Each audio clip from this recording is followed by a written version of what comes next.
ETF-ovi su danas nešto što realno u regiji nije još uvijek toliko prisutno. Mi smo ETF-ove prve pokrenuli krajem 2020.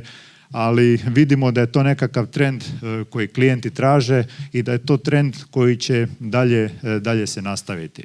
ETF nudi transparentnost, znači pokriva određeni sektor, geografiju ili slično, nudi troškovnu efikasnost i ono što je najzanimljivije, poluga odlučivanja na kraju krajeva je uvijek na klijentu da sam odabere što želi kupiti ili prodati. I to je trend koji, kao što sam rekao, smo pokrenuli 2020. godine. To je trend kojim planiramo dalje ići, razvijati te ETF-ove. I s time da naš cilj je pokriti ETF-ovima ovu regiju, znači europski dio ili Europska unija dio jugoistočne Europe, kako bi svoje proizvode napravili komplementarnim onih velikih ETF provajdera. Evo, toliko od mene u ovom uvodnom dijelu, a sad bi zamolio rumunjskog veleposlanika,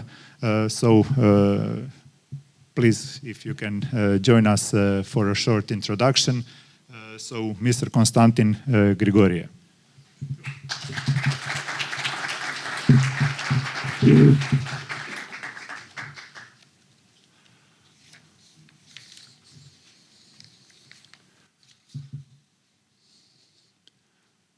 Dear Mr. Kurtović, dear Madam President Gažić, distinguished guests, ladies and gentlemen.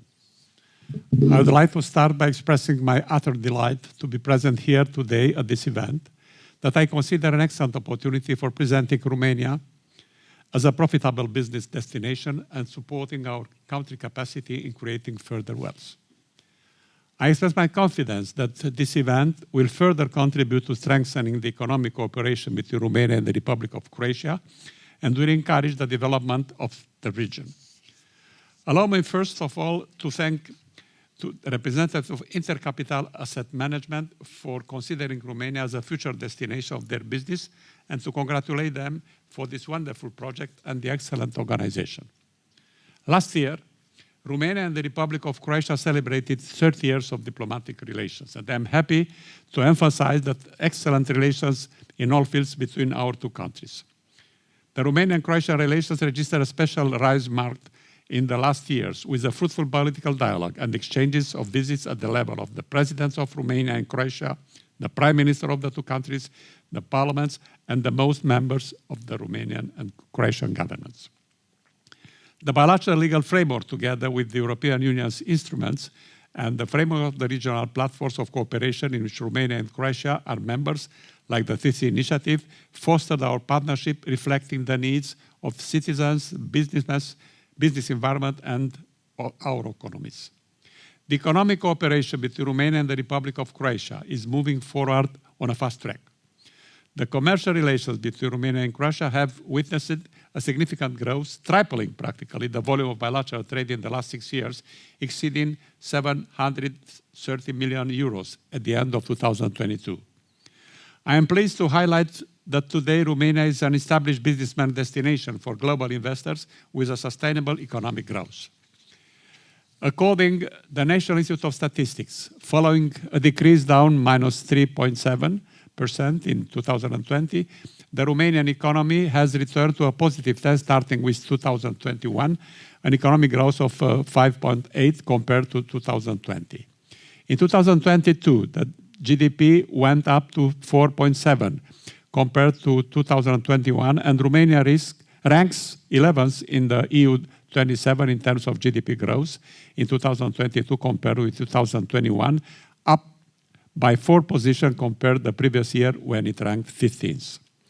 Romania enjoys one of the largest domestic markets in the European Union, being strategically positioned at the crossroads of the traditional commercial and energy routes between the EU 27, Asia, and CIS countries, holding 1/3 of the Danube River, 200 kilometers seashore, as well as the largest and deepest port of Black Sea, Constanța. As regards the market potential, Romania is the second largest country in the Central and Southeast Europe, and the first in Eastern Europe, with a significant consumer market ranking 8th in terms of size and 6th in terms of population in the EU 27, with almost 19 million inhabitants. The entrepreneurs who consider our country for investment development can also benefit from all the advantages deriving from the European investment status. We believe that only through active engagement, performance seeking, and sustained focus on innovation and creativity, we can truly generate a significant influx of capital, know-how, and new technologies necessary for ensuring a better future for our business and citizens alike. In this respect, I would like to assure the Croatian business community that we are on a straight path towards development, and growth and predictability is a key for attracting preeminent international companies that are aiming at developing long-term successful business. Ladies and gentlemen, today Romania's narrative story is getting more and more appealing to foreign investors. Our country stands as a true benchmark for the region, a center of clear competencies in the high technology-based global market. We enjoy a healthy, growing, sound economy, offering good ROI and profit margins addition to a skilled labor force at competitive prices, the third lowest wages in the European Union, with reduced cultural and language barriers, competitive operational costs, fiscal incentives for R&D and ITC, 0% income tax for employees in the ITC, and 0% income tax for employers and employers in R&D.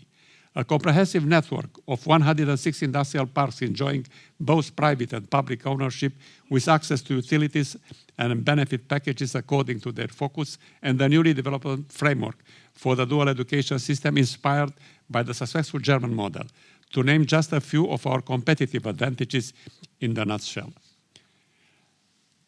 As time is not on my side, I would like to end my intervention by inviting you to consider Romania for development and growth, and the Embassy of Romania to the Republic of Croatia for a true partnership in project implementation. Hvala lijepo.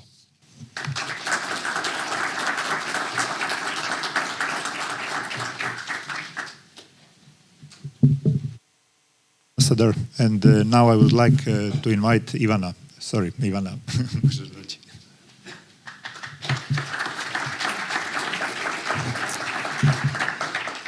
Dobar dan svima i zahvaljujem se na prilici da u ime Zagrebačke, a i Ljubljanske burze pozdravim danas sve vas ovdje. Mislim da je ovo rijetko veseli dan kad ujutro imate prezentaciju obveznice koju planira izdati NLB i koji aktivno traži investitore u Hrvatskoj. A s druge strane imamo danas i uvrštenje, odnosno tehnički smo već i uvrstili treći ETF koji izdaje InterCapital Asset Management. Ja bih se htjela ovom prilikom zahvaliti timu InterCapital Asset Managementa i cijelog InterCapitala zato što, kao što sam više puta rekla, zaista sa svojim pristupom tržištu pomažu da se naše tržište razvija i donose stalno neke novosti za naše investitore.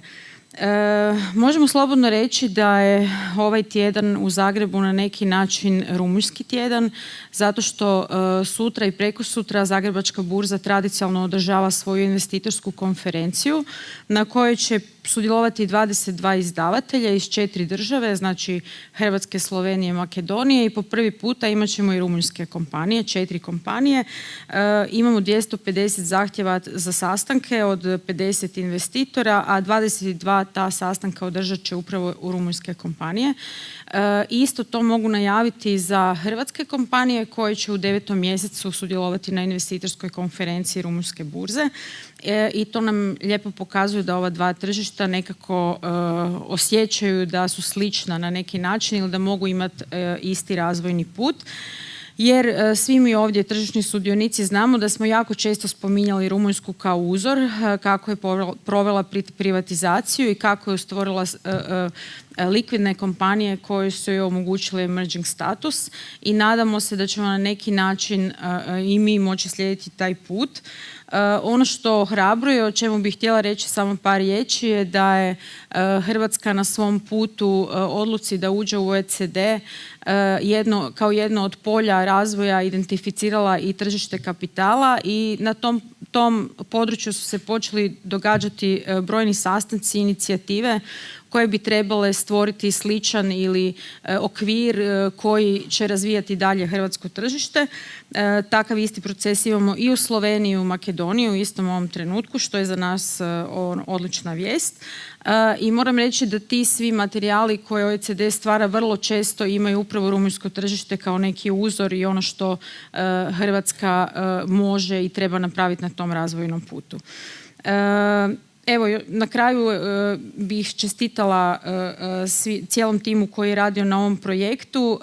Ono što bi trebalo uslijediti, ja se nadam da će to biti brzo, da dostupnost rumunjskog ETF-a imaju i slovenski investitori, a ono što je možda i najvažnije za nas kao dvije burze je da sva 3 ETF-a budu uvrštena na rumunjsku burzu i tome se jako veselimo. Evo, čestitke i hvala vam puno.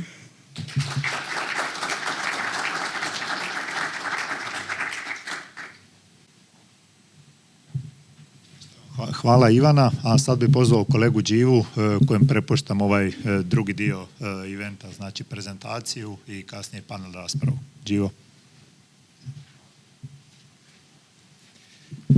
Evo, dobar dan svima i s moje strane. Hvala vam što ste danas došli. Danas ćemo zapravo imati 2 prezentacije, jednu makro koju će držati naša kolegica iz Vuda i nakon toga prezentaciju o equity tržištu koju ću voditi ja. Raffaella, can you hear us? Yes. Hi. Good morning, everyone. You can hear me? Yes, it's working perfect. You have the stage. Enjoy. Excellent. Okay, so hello, everyone. It's a pleasure to be here, and I want to thank you, InterCapital, for inviting me to attend this event. So I speak to you about Romania in the short term and the long term from the point of view of somebody that has covered Romania almost for 20 years now. I am the chief economist of Wood & Company. I'm also the chief economist and founder of ADA Economics, and in that role, I'm an independent provider of economic, financial, and political research for all of Europe. So I hope to give you a good summary of what experience has taught me, really. I believe you now see a brief presentation. So let me summarize the key parameters for the next 2 years. As I think you've heard just recently, the outlook for the economy is very robust. Last year, the economy grew over 4% in real terms. We expect it to grow over 3% in 2023 and 2024, which is really an exceptional performance given that we are walking into an economic slowdown. This is an economy that is a catch-up economy. So it tends to have higher inflation than most of the Eurozone. So this year you will see double-digit inflation, but it is slowing down to single digits next year. And that means that currently the policy rate, it's at 7%, and it will mildly come down to 6% next year. The central bank has a target of 2.5%. So it will be a gradual easing that probably spills into 2025. It's an economy that has a very prudent financial regulator in the central bank. And because the central bank governor has been there, one of the longest serving governor that you see in Europe, it tends to have quite a pragmatic approach. So one of the reasons why Romania is also resilient at this juncture is that the central bank did not overreact in the way up to the inflation, and is not going to overreact on the way down. And this, at this juncture in particular, allows lending activity to be reasonable without a credit crunch, without being excessive. This is a particularly important factor at the moment. Now, I want to make sure you really pick up what are the strengths of this country. First of all, what I'm saying about the resilience of the activity is justified on the surveys that you see. These 2 charts show you data that's come out as recently as yesterday, about May. On the left-hand side, you see that hiring appetite, which is this line here, is very steady. And this is hiring appetite across all of the sectors. So the economy is just chugging along, essentially. It is slowing down mildly. There is a rebalancing away from less consumption into savings, which is desirable and is what is helping inflation to moderate. And on the right-hand side, you see two important indicators for the construction sector. The black line is telling you that pricing in real estate are moderating, but you can see that they're not alarmingly low in any extent. This is just a reduction of euphoria, which again is desirable, and generally confidence, if anything, being mildly up. Romania, has also been said recently, it's a huge beneficiary of EU cohesion funds and recovery fund. So this is significantly helping the cyclical path and the long-term path, because it's allowing investment to be deployed in construction, which will help the greening of the economy, in energy, which is helping with the diversification and improvement of its natural resources, and digital skills, as well as education and infrastructure, which will help with the productivity. Now, this chart is my estimate of where nominal GDP per capita, which is a best guess of wealth on average in the country, it's going to be by 2030. So it's in euros, thousands of euros in the a year. So you can see that the trajectory has generally been certainly favorable. It is going to pick up actually in this decade. And this is due to the fact that you have two effects. You have sustained nominal GDP growth because real activity and slightly higher inflation, and also moderation in population. So this gives you this really nice trajectory. And I put there Germany so that you can see also how far it is away from the leading in the Eurozone. What is driving the improvements in per capita incomes? Now, one of the things that are special about Romania is that because it's still catching up on a lot of infrastructure, the way you get productivity out of this country, productivity being an essential ingredient for improvement in welfare, competition, profitability, and keeping inflation low, okay, they're relatively easy. Basic infrastructure essentially does a lot of the trick for Romania, which is not the same thing when you have more developed economies. So this is, I think, the best way to show it to you. This is the number of kilometers that Romania has and has been building since 2010, relative to Italy, which is a big manufacturer in the Eurozone, relative to Poland, which is a very successful competitor, and relative to Croatia, so that you can benchmark it close to home. So you can see that Romania, it practically didn't have motorways. It's now building, and it's building them consistently at a much more rapid speed, in fact, better than most of its peers. And this is a chart because it's official data, but if you were to fast forward in the coming years, there is still tempo that it's coming through. Motorways is really the best way to get interconnectivity, higher profitability, logistics, exports, anything you name it. It's being helpful. And a lot of this is a mixture of political will and EU funds, both supporting the economy. Now, in terms of balance of payments and currency, certainly when you hear about Romania, one thing that is flagged is that it does have a large current accounts deficit, occasionally a bit of a puzzling political environment. So let me untangle this for you. The current account deficit is wide. It is 9% of GDP on an annual basis. It's improving. Part of the reason why there is such a wide current account deficit is due to the energy shock. Part of it is due to the fact that Romania grows quite fast. So it's a necessary evil. The important thing is to understand whether it's funded and what is the trajectory. So we have convincing data that there is a consolidation that it's taking place. Some of it is due to the fact that energy prices are coming down. Some of it is due to the fact, what I said before, the economy is slightly rebalancing towards more savings and less consumption. And in terms of funding, it's strongly benefiting from an increasing appetite of foreigners to produce in Romania. So you have foreign direct investment and what is called other investment, which is essentially the second round of funding that comes after foreigners buy plants there. So it's running at about 6% of GDP. So out of the 9% current account deficit, 6% is fully covered by what is de facto FDI. So in my view, it's not a particularly concerning metric.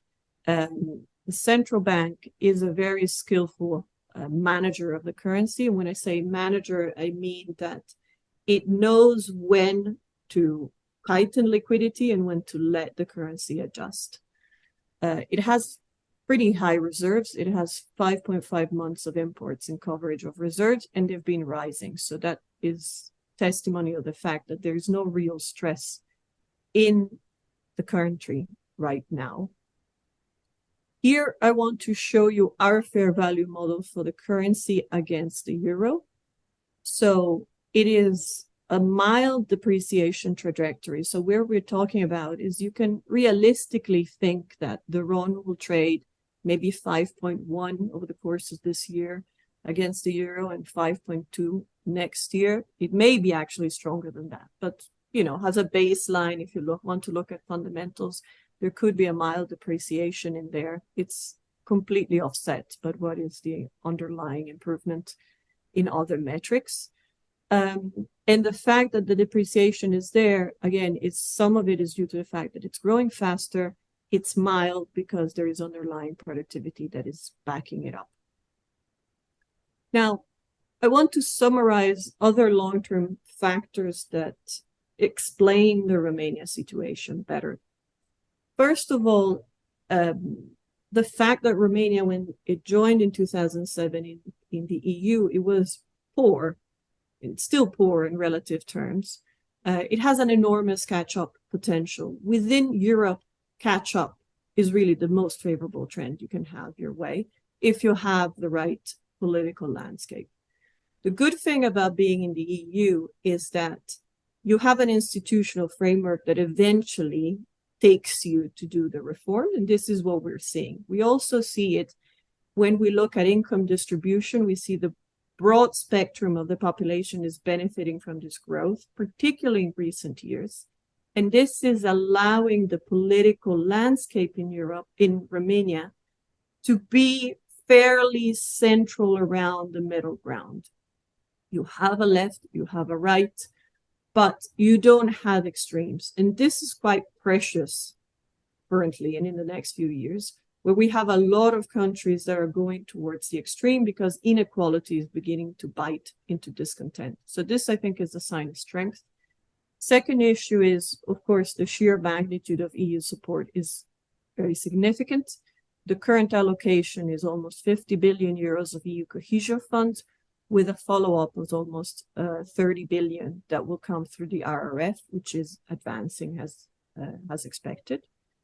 The budget execution is reasonable. It's still a little colorful occasionally, but I think in all of my history as an analyst of Romania, every time there is a particularly bad idea that comes up, it tends to be adjusted within 5 days.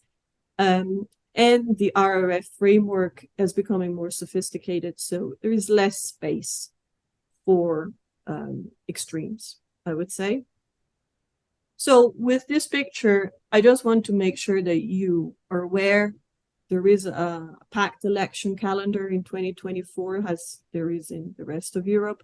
But currently, in my assessment, even with the political changes that will come in the next month, because there is an agreement to change the prime minister, the current opinion polls signal that there is going to be continuity in the policymaking. And therefore, actually, this is one of the cleanest favorable macro stories you have in Europe right now. Thank you. As usually, this has been very helpful, a very nice insight into the Romanian economy. Thank you for that. We'll go on with the brief presentation on the Romanian equity market done by me. So, možemo zapravo i na hrvatskom sada. Raffaella je zapravo sažela ovaj dio koji se tiče makra i kako se povijesno razvijala rumunjska ekonomija. A evo ja bih htio sada isto tako početi od nekakve povijesti pa pokazati kako su se zapravo kretali nekakvi svjetski indeksi i gdje je tu rumunjski bet kojeg će naš ETF pratiti. Pa evo, oni koji možda prate tržišta bi prepoznali ovakvo kretanje da ga vide samog. Dakle, u posljednjih 20 godina indeks koji bilježi 600% rasta je S&P američki, MSCI Europe je na nekakvih 300%. I sad pretpostavljam, budući da vidite da sam ostavio dosta mjesta prazno, da ovo što će biti sljedeće je raslo još više. Rumunjski bet, dakle, indeks blue chip dionica na bukureštanskoj burzi je u tom periodu zabilježio preko 800% rasta. Ovo je naravno sa dividendama, s tim da dividendni indeks postoji tek od 2014. tako da bi zapravo taj rast bio još malo veći. Ako gledamo globalno, zapravo jedina tema ili indeks, možemo to tako reći, koji je baš bio očito bolji je naravno Nasdaq, indeks tehnoloških dionica, ali oni naravno priča za sebe. I sad, svaki analitičar ili fond menadžer, pretpostavljam da samo vidi ovaj graf i da mu na temelju njega ja kažem da je to zanimljivo tržište, bi rekao ajmo mi provjeriti da to nije nekakav balon, jel tako visok rast. Pa evo, to smo odlučili napraviti preko nekih multipli. Dakle, dostupne podatke imamo od 2010. s Bloomberga. Ono što vidimo zapravo je li rumunjski bet, ova donja crvena crta, u usporedbi sa Europom i frontier tržištima. U cijelom tom periodu zapravo po price earningsu, dakle odnos cijene i zarada, je Rumunjska jeftinija. Što je dovelo do toga? Dakle, ako smo vidjeli da je indeks tako brzo rastao brže od ovih tržišta, a svejedno je jeftiniji, pa upravo posljedica ovog velikog makrorasta. Dakle, rast gospodarstva je utjecao na to da su rasle i dobiti dionica unutar indeksa. Posljedično su ove relativne cijene ostale prihvatljive, niske u odnosu na ostala tržišta.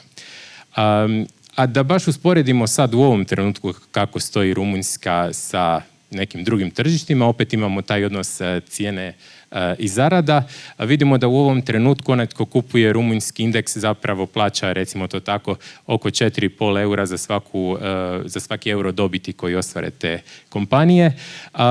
U našoj nekakvoj široj regiji jedine dvije zemlje koje su negdje slične, iako su svejedno skuplje, su Poljska i Mađarska sa nekakvih 5 i 6. Europa, frontier market i emerging je negdje oko 10, recimo to tako. Amerika je na skoro 20. Zanimljivo, ovaj broj pokazuje 20 i za našu Hrvatsku, međutim oni koji prate naše komunikacije i ostale panele znaju da je to zato što zapravo hrvatske dionice drže stvarno jako puno keša, što se ne vidi na njihovoj dobiti, ali se vidi na market capu, tako da ovo nije možda najbolji pokazatelj za njih. Ono što je investitorima, pogotovo možda čak i malo više retailu, puno zanimljivije kad govorimo o nekakvim multiplama i relativnim cijenama su dividendni prinosi, pa evo ovdje vidimo dakle isti zaključak. Oni koji ulažu u Rumunjsku trenutno ostvaruju dividendni prinos od nekakvih 7%, što je zapravo u usporedbi sa prošlih nekoliko godina malo, budući da smo vidjeli i 10+. Evo, vidjet ćemo kako će se to razvijati sada, pogotovo kad vidite kakav je sastav indeksa i da zapravo ima razloga da su te dobiti i rasle u prošloj godini. Da se malo odvijemo od toga samo šturog indeksa, da tako kažem, bez da vam kažem što je iza toga. Ovdje vidimo sastav podijeljen zapravo po sektorima, odnosno nekakvim pričama i temama. Ono što se na prvu svakako ističe je energija. Dakle, rumunjski indeks je stvarno specifičan po tome što energija mu čini, možemo reći, preko 50%, budući da je negdje trećina baš energetske kompanije, a ostatak je fondul, taj jedan njihov listani fond, u kojem je 80% zapravo hidroelektrika, kompanija opet koja proizvodi električnu energiju. Vjerojatno vam ne moram govoriti što je bilo na energetskom tržištu u proteklom periodu i koliko je zapravo energija kao takva važna i u nadolazećem periodu i gledano i geopolitički, tako da evo mislim da je to jedan sektor koji je sad stvarno zanimljiv. Drugi sektor koji se ističe su banke, opet oko četvrtine indeksa. Banke kao sektor zapravo koji je bio jedan od najvećih dobitnika ovog podizanja kamatnih stopa, tako da se to osjetilo i u Rumunjskoj.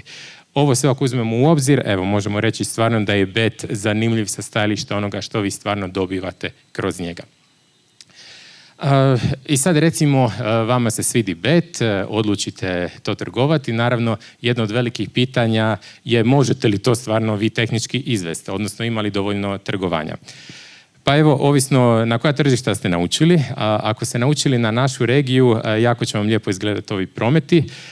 Zanimljivo recimo ovih nekoliko prvih najtrgovanijih dionica u Rumunjskoj, koje bilježe prosječne promete preko 1 milijun eura, su dakle pojedinačno, možemo reći, veličina skoro cijelog zagrebačkog ili ljubljanskog tržišta. Međutim, kad se maknemo malo dalje od tih nekoliko najvećih, vidimo da opet dolazimo do slične situacije kako imamo i na domaćem tržištu sa nižom likvidnosti. Ono što se likvidnost preljeva je bid-ask spread. Dakle, budući da ovdje imamo malo širu publiku, samo ukratko bid-ask spread je dakle razlika ili možemo reći ono što gubite između kupovne i prodajne cijene. Recimo da isti dan odlučite kupiti jednu dionicu, odmah je prodate, koliko ste na tom izgubili. Jeli? Ono što želite kao investitor naravno je da taj gubitak bude što manji, tako da češće možete trgovati ili da vas to ne koči. Ako gledam ono što mi, odnosno naš održavatelj tržišta, moram i njega ovim putem pohvaliti, jako uspješno radi od kad smo uveli ETF-ove je da održava ovaj spread na ispod 0,5% za Hrvatsku i Sloveniju. Očekujemo da će slično biti i za Rumunjsku. Ako to usporedimo s njihovim pojedinačnim dionicama, vidimo da opet osim one 2-3 najlikvidnije je to značajno niže od ostatka tržišta. Dakle, prevedeno, ako biste htjeli sami replicirati nekako taj indeks i pokušali time trgovati, zapravo bi se snosili sa tu većim spreadom nego što ćete imati ako to napravite kroz ETF. I dobro, za kraj, dakle, mi ćemo imati panel, jedan koji će se fokusirati na budućnost rumunjskog tržišta. Ja sam se ovdje više fokusirao na dosadašnji nekakav razvoj i trenutnu situaciju. Ono što je definitivno trenutno najveća priča oko Rumunjske je jedan, možemo reći, ogromni IPO, najveći IPO kojeg je ova regija ikad do sad vidjela. Ako se obistine nekakve procjene, tržišna kapitalizacija hidroelektrike bi trebala biti preko 11 milijardi eura. Usporedbe radi, tržišna kapitalizacija svih kompanija u Krobeksu 10 je oko 6, a u slovenskom SBI topu oko 8. Evo, samo da dobijete zapravo ideju o kolikoj kompaniji pričamo. Jednom kad se to dogodi, kompanija će postati dio beta, dakle, uložite li u bet, ulažete i u nju. I ono što je pogotovo zanimljivo je što će vjerojatno rezultirati time da se Rumunjska reklasificira iz tržišta u nastajanju, takozvanog frontier tržišta, u emerging market tržište. Evo, ja ne bih htio sad tu više sam duljiti o tome, pa bih pozvao naše današnje paneliste da mi se pridruže. Switching back to English, I would like to invite our panelists to join us here. If we could just have the seats, please. We will try to keep this relatively brief and to the point. Any question will be answered after the panel, just talking and mingling with us. If we could start with you, Krešo. You have been exposed to Romania throughout your career for a long time. Can you tell us how, as an investor, how do you see Romania today and where is it compared to, let's say, the beginning of your career? Thanks, Đivo. So basically, the first time I went to Romania on an investor trip was 2015, actually organized by our colleague and friend here, Vlad, who was an analyst covering the Romanian market back then. And it was very different back then. And I think as the years went on, we started investing more and more into Romania, and it kind of increased in our portfolio the weight of Romania, especially within the regional strategies. And at the same time, basically, the companies kind of improved in terms of operational efficiency, in terms of corporate governance, in terms of investor relations, and so on. And basically, if you go to Bucharest, you kind of see it immediately, like how the town looked like 10 years ago and how it looks like now. And a similar story can be said about the market. And also one other thing I would like to emphasize, and you had it on the slide with the bet, I think the other category was like 14%, which is basically most of these companies are entrepreneurial companies, private companies. So the market was initially kind of set up and backed by state-owned listings, big companies in the energy, utility sectors, and also banks, obviously. And in recent years, we've really seen that the stock exchange can be an attractive capital raising venue for private entrepreneurs as well. And this is something that really makes me happy. And we've really seen a lot of interesting stories coming into the stock market. And hopefully this continues in the future as well. Great, wonderful. Obviously, we all hope for that to happen. Remus, Krešo talked a bit about the history. Obviously, one of the big things for the future is hydroelectrica. Can you give us any more insight into the process, anything you can say? Sure. Well, first of all, thank you for the invitation and thank you very much for this project, for making it happen. We are very, very grateful and we really hope that will, and we are certain it will pay out well for you. Regarding, firstly, hydroelectrica. Of course, we are working on this deal, we can say, for 15 years. But certainly now it seems we are on the last stretch. We regularly meet, representatives of the syndicate, of the seller, of the issuer. For technical issues, mostly everything seems to be falling in place. And we do hear and see a lot of interest. Maybe here is a funny story, and something that gives me a lot of confidence in this deal is the fact that, I have a bunch of friends, from university years. We are in contact for 10, 15 years, and 3 of them are always, stock exchange, it's like casino, I don't want to invest, and they're very risk-averse, not believers, and so on.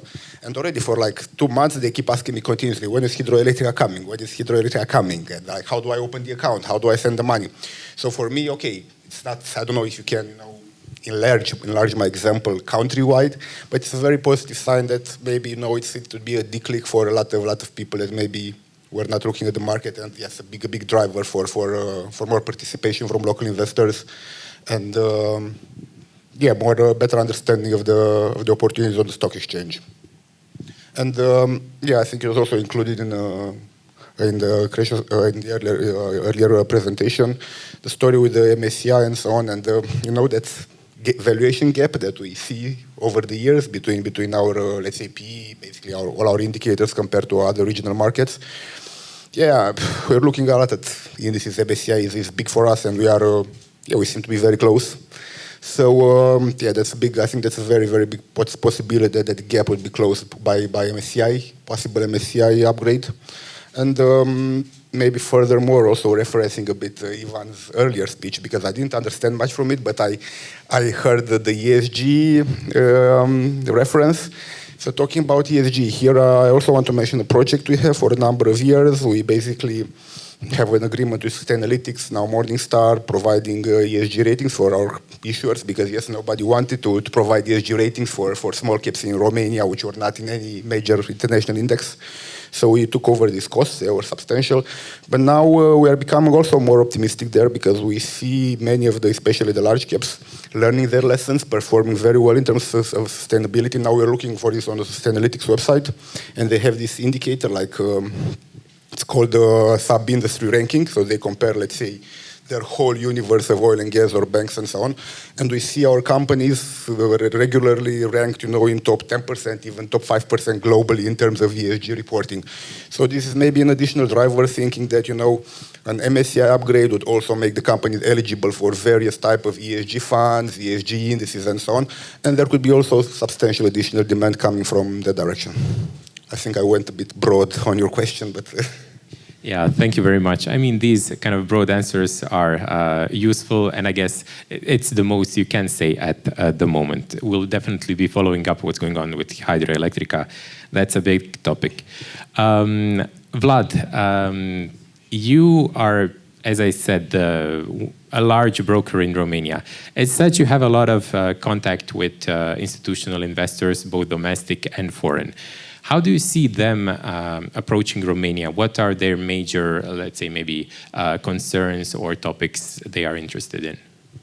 Thank you for the invitation, Đivo, and also for the question. The interest of international investors, institutional investors specifically for Romania, has always been a decision of whether to go into that country without necessarily understanding too much about it, but seeing the figures, which always play out in a nice way. If you do the calculations, if you do the math, dividend yields, low valuations, solid companies, as Krešo said earlier, a strong entrepreneurial trend, apart from the historical state-owned one. And that question was posed in the past, whether it's a good decision to go into a nearly frontier market, which is almost exiting that trend and going to an emerging one. Our expectations are that that question is not going to be the same anymore, and it's going to be rather how much to allocate to a market that you cannot miss anymore if you're looking either at the region, either at Europe in general, or at any emerging market index going forward post IPO, which we are expecting to unlock in terms of interest. So foreign investors are looking at a number of things in order to for a market to be on their radar. You need to have liquidity, that's true. You need to have corporate governance. You need to have enough of, let's say, local demand to support any projects that are coming to the market. And we are checking 90 to 100% of those boxes post-IPO. Pre-IPO, we're still in the interest pipeline, but post-IPO, that's going to be a completely different option for anyone who has ever looked at Romania and will never look at it the same way again, in a positive way. Sorry, maybe that wasn't 100% clear. Yeah, thank you very much. Danijel, switching to you and to interest you see from our local investors, both Croatian and Slovenians. Are any of them asking about Slovenia trading there? What are the major concerns about the market? Thanks, Đivo. So I would say that we can look at two different groups of investors. So institutional investors on one hand and retail investors on the other hand. If you look at institutional investors, a lot of regional, so both Croatian and Slovenian asset managers have been running regional Eastern European, Balkan, whatever funds for a number of years. So as the one Krešo is managing. And these investors have been investing in Romania for 10 plus years. They've all been there, they are invested there, and it's not really a new market for them. If you look at pension funds, Croatian pension funds, they haven't really been too active in Romania. Why? Although it's a more liquid market than Croatia, it's still small for them and their size. So they either focus on Croatia and Slovenia, so basically home markets for them, or Western Europe and US. So there is a lot of, let's say, room for improvement on that side. If you look at retail, retail hasn't really been following Romania too closely. I don't really know too much activity out of Croatia in this space in Romania, and we are kind of positive that this ETF will change things. We will do our best to educate the investors, to show them what they are missing. Plus, ETF as a vehicle ticks few boxes and solves few problems which retail investors have when they want to invest abroad. So it mitigates FX risk. It mitigates all kinds of risk connected to owning international stocks. Plus, we as InterCapital Securities will be providing market making services for 7-bet ETF with a spread of 0.2%, which is way less than all the liquid, even the most liquid names on the stock exchange. So basically, this ETF kind of tackles the issues smaller retail investor has when he wants to invest abroad. Wonderful. Yeah, that's what we were hoping to create when we were considering the ETF. Switching to the next round, Krešo, let's say Hydroelectrica goes and there's a switch to the emerging market. How do you see this as an investor? Do you really believe that that could help the market to become more interesting, maybe even change some of the valuations there? Yeah, I think basically it becomes approachable to a larger number of investors. Obviously, it's still a matter of how much do you allocate to this market, as Vlad said. But I also agree with what he said, that it's going to be a question of how much to allocate and not whether to allocate. And I think the biggest thing with the IPO will be that it will hopefully attract a number of new investors to the market, which previously haven't been investing in Romania.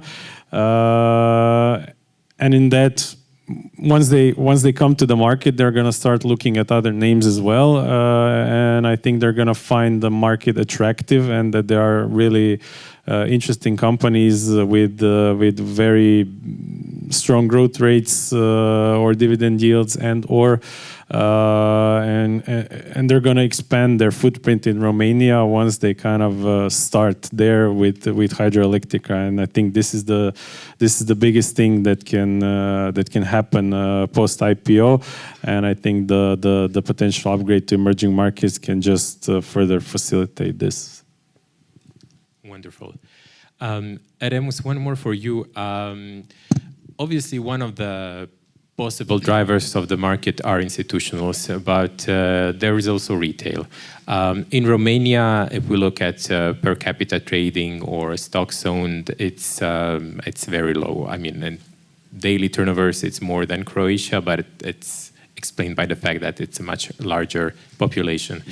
Do you see this trend changing, and is there anything past Hydroelectrica that could incentivize the locals to trade more in the market?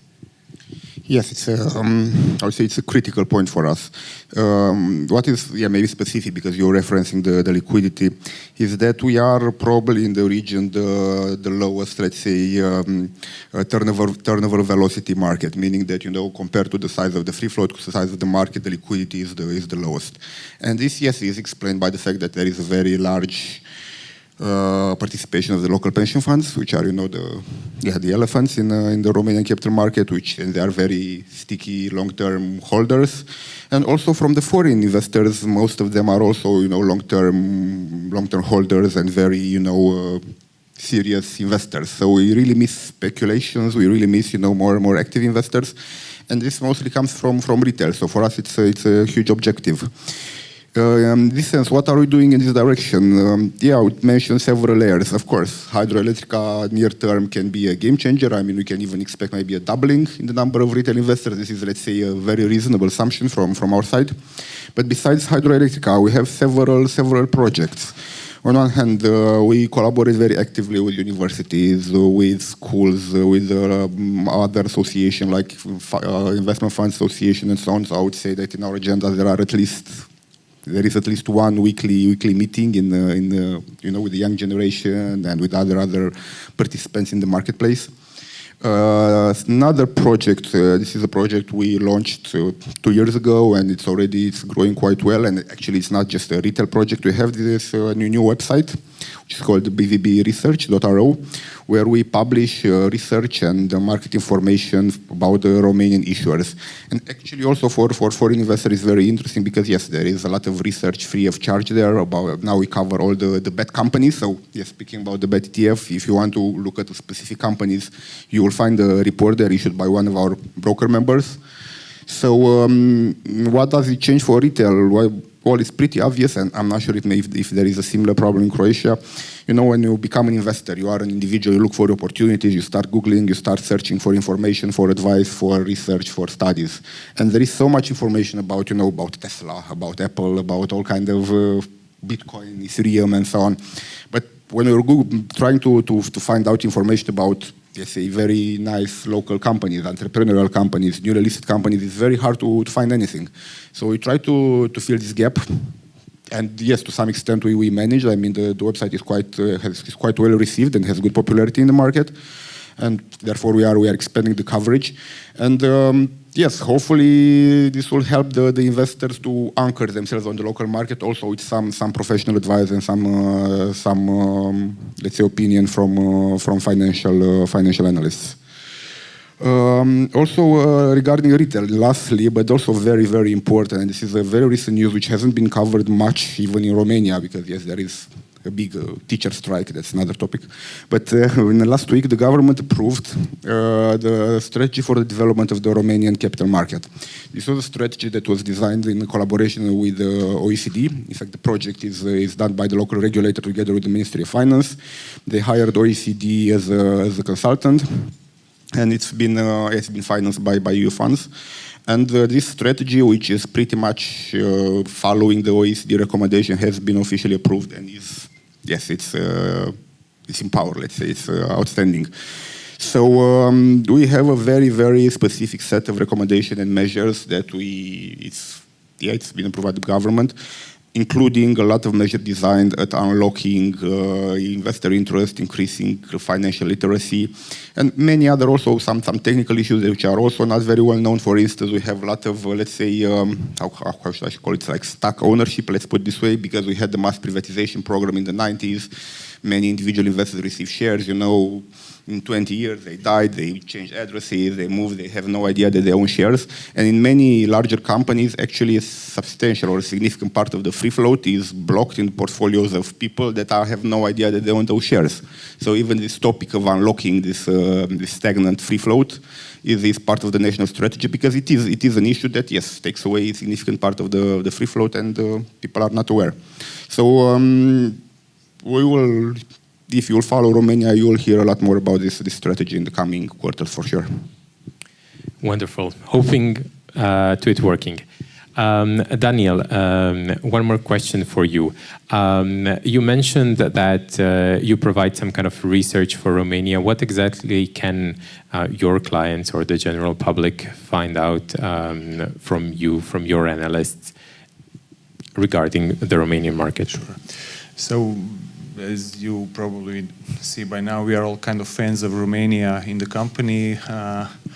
I myself also have been there a number of times, and so basically we always kind of looked at Romania as an example of what could be done in Croatia as well. So Fondul is the structure we all loved and see room in Croatia to do something similar. That's the reason why we launched our first research on Romanian company a number of years ago, covering Fondul. Now we are kind of planning to add a few more companies. In the next couple of weeks, we will publish a new research piece on an interesting Romanian company we like, but I won't disclose which one.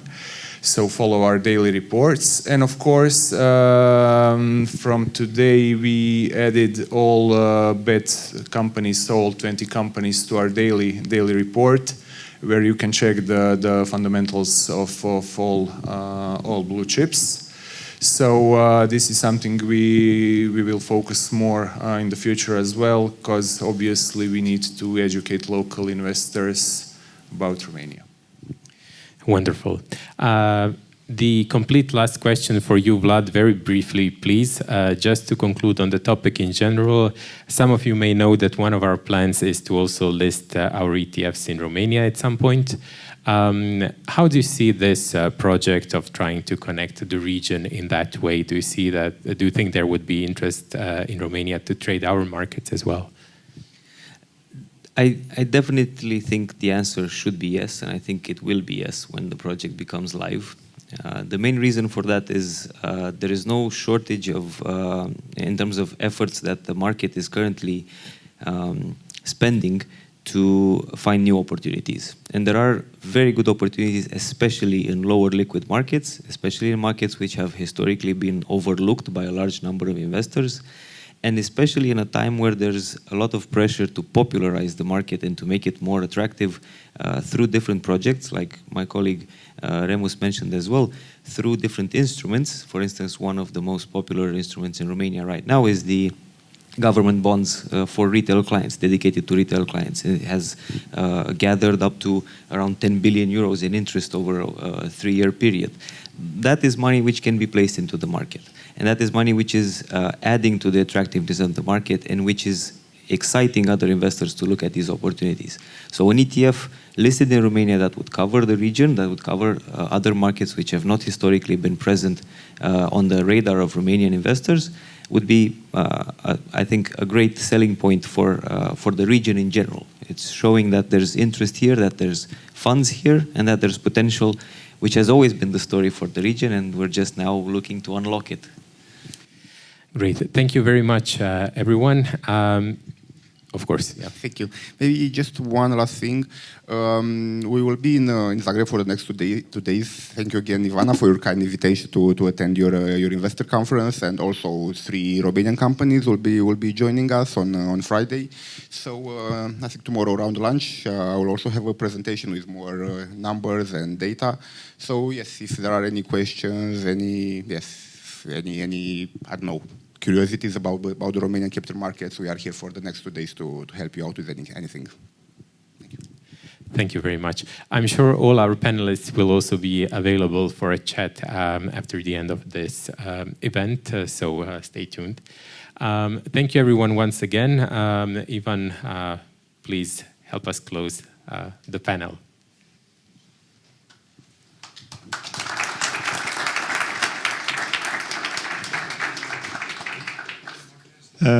Ništa, samo za kraj htio bi se zahvaliti svima što ste došli i ono što bi htio napraviti još je u principu kratko sumirati sve ovo što smo čuli ovdje.